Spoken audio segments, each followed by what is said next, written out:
राज्य सरकारच्या लाडकी बहीण योजनेच्या सर्व लाभार्थी महिलांसाठी ई-के-वाय-सी करणं आता अनिवार्य करण्यात आलं आहे.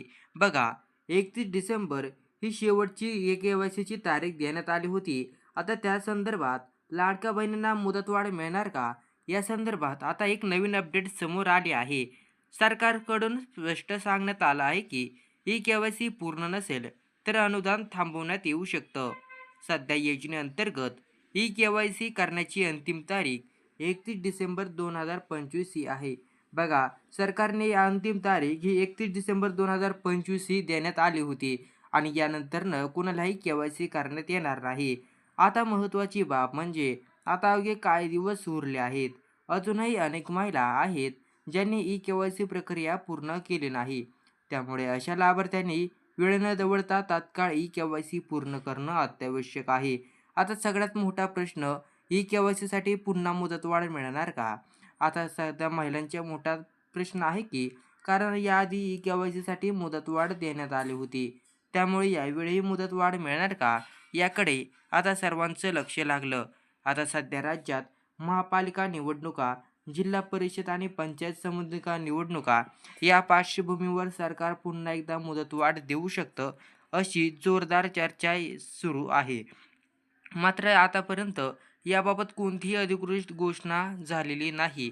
त्यामुळे केवळ चर्चांवर विश्वास न ठेवता 31 डिसेंबर हीच अंतिम तारीख मानूनच ई-के-वाय-सी पूर्ण करणं सुरक्षित ठरेल. आता महत्त्वाचं म्हणजे नोव्हेंबर-डिसेंबरचा हप्ता कधी येणार? आता सगळ्यात महत्त्वाचा मुद्दा, पैसे कधी येणार? सध्या डिसेंबर महिना संपत आला, पण अजूनही नोव्हेंबर महिन्याचाच हप्ता बँक खात्यात जमा झाला नाही. त्यामुळे साहजिकच महिलांमध्ये नाराजी आणि चिंता दोन्ही वाढल्या. आता याच दरम्यान डिसेंबरचा हप्ता आणि लवकरच सुरू होणारा जानेवारीचा हप्ता हे सगळे पैसे एकत्र येणार का? असा प्रश्न उपस्थित केला जात आहे. सूत्रांकडून मिळालेल्या माहितीनुसार मकर संक्रांतीपूर्वीच 14 जानेवारीच्या आसपास महिलांच्या बँक खात्यात पैसे जमा होऊ शकतात. तसेच महापालिका निवडणुकीपूर्वी डिसेंबर आणि जानेवारीचा हप्ता देण्यासाठी प्रशासनाकडून हालचाली सुरू आहेत, असं काहींनी सांगण्यात आलं होतं. यामुळे नोव्हेंबरचा, डिसेंबरचा आणि जानेवारीचा हप्ता हा तिन्ही महिन्याचे पैसे एकत्र मिळणार का, अशी आशा आता महिलांना वाटत आहे. महिलांसाठी महत्त्वाचा सल्ला बघा, अजून के-वाय-सी नसेल तर आजच पूर्ण करा.